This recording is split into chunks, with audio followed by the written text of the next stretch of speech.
الحمد لله رب العالمين والصلاة والسلام على أشرف الأنبياء والمرسلين وعلى آله الطيبين والطاهرين وصحابته رضوان الله عليهم أجمعين.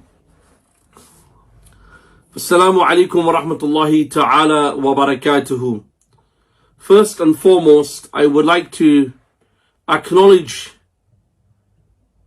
the organizer of today's prestigious international conference on the finality of the prophethood of our beloved Prophet Muhammad sallallahu alaihi wasallam, the pride of the Ahlul Bayt, the Prince of Golra Sharif, Jigarai Goshaye, Hazur Qibla Alam, Rais al-Mujaddideen, Pir Syed Merali Shah Sahab Rahmatullah alayhi.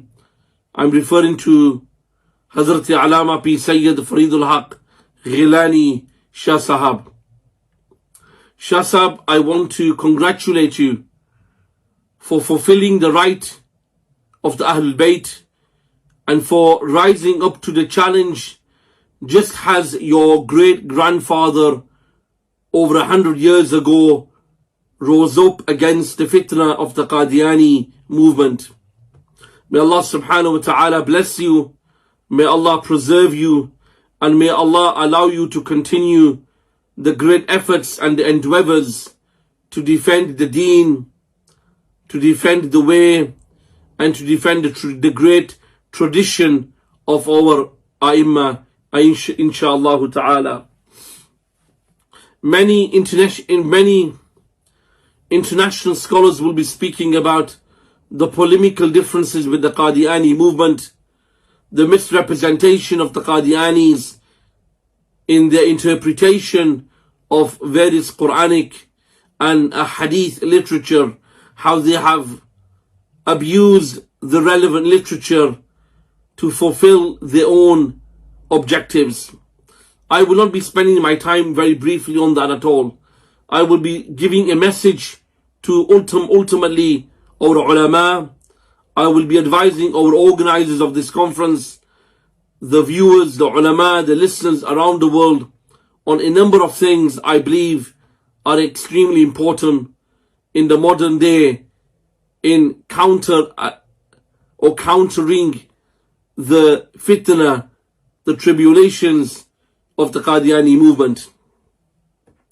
One of the most unifying factors that all Muslims adhere to, and that is, be it a Sunni or Shia, a Sufi, a Wahhabi, a Deobandi, a Jamaat Islamiyya follower, whatever ideology, sectarian leaning you adhere to or you ascribe to, one of the unifying factors between all of us is this idealism and this notion regarding the finality of the prophethood of our beloved Prophet Muhammad sallallahu alaihi wasallam. This is something that unites all Muslims, and this is something that has united the Muslim Ummah for over 1400 years.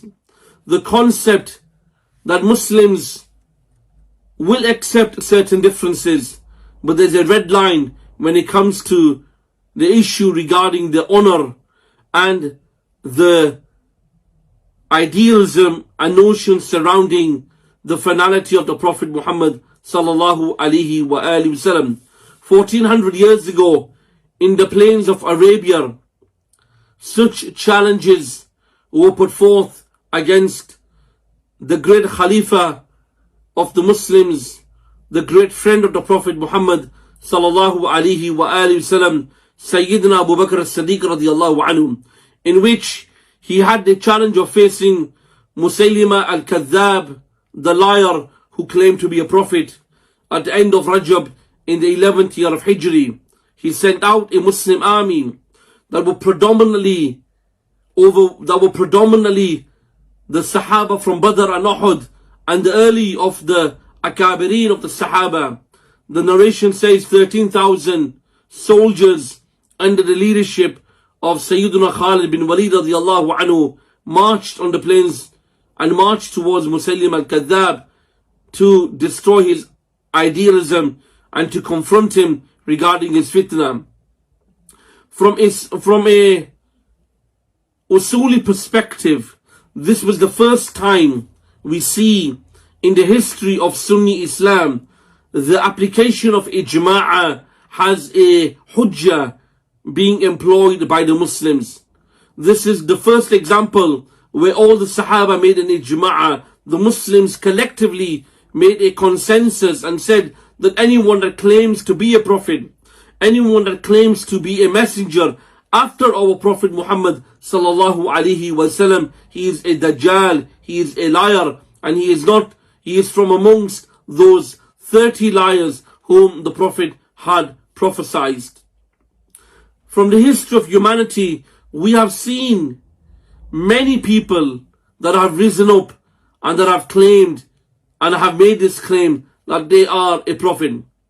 But my dear respectful ulama, Qibla Shah Sahab, Farid al-Haq Shah Sahab, one of the biggest fitnas and tribulations that we face in the modern world is the fitna of the Qadianism, is the fitna of the Qadiani movement. The Qadiani movement in the UK, in different government capacities, have been proclaiming and had been advocating to government that they are a minority within the Muslims that are being persecuted, that they represent real Islam, that they represent the core values of Islam, and they have portrayed this message in different parts. We see it in Israel, for example, the Israeli government engaging with the Qadianis and so forth.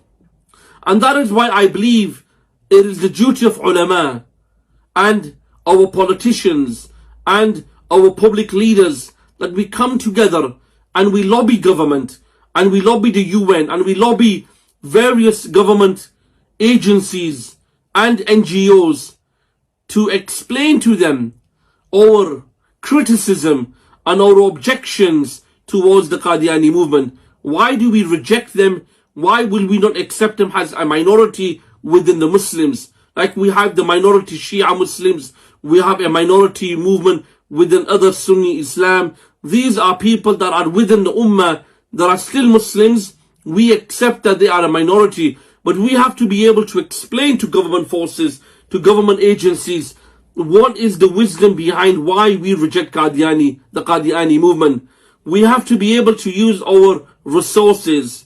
We have to be able to use every democratic avenue that we have in propagating this message to the government forces. We have to preach to them. We have to convince them, to explain to them the great dangers that we feel and how offended we are regarding the fitna of the Qadiani movement. The Qadiani movement very, very deceivingly have been portraying that they are victims of persecution and that they are victims of condemnation. Yet within their own books, Mirza Qadiani, the Dajjal, has on more than one occasion condemned over 99, not 99, but over all the Muslims around the world for what they believe in. And he has called all the Muslims as non-Muslims, anyone who rejects his calling. He has insulted the great Prophet Isa, Jesus Christ, and so forth.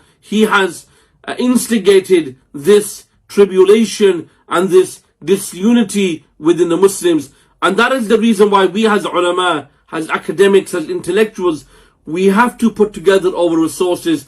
We have to come together with different Muslims. And that is why I congratulate Sayyid Farid al-Haq Shah Sahab Gilani for bringing together at this conference Deobandi Shia, Salafiyya, ulama from across the board who are all Muslims, and we have a common vision, we have a common identity, we have a common duty, which is rebuttaling the fitna of the Qadiani movement. We have to come together, we have to invest into our future, we have to look at resources, academic writings and so forth in order to reply to the fitna of the Qadiani. And one of the things I would advise Qibla Shahji would be to set up a committee of leading academical scholars from all different sectarian backgrounds, that all of these ulama can come together and we can put all of our written resources together, the traditional writings, Sayf Chistiyah by Pir Sayyid Merali Shah Sahib Rahmatullah Alayhi, the works that have been written by the Deobandi ulama, by the Salafiyya ulama, by Maulana Ibn Ala Mududi and other ulama, that we can bring all of their literature together, we can unify together, and then we can come out with a codified, a common literature that we can provide to Muslims around the world. We need to arrange programs to teach our youth about the fitna of the Qadianis. We have to be able to not only condemn it, but be able to intellectually, academically reply to the Qadianis. And at the same time, we do not advocate any violence against any people.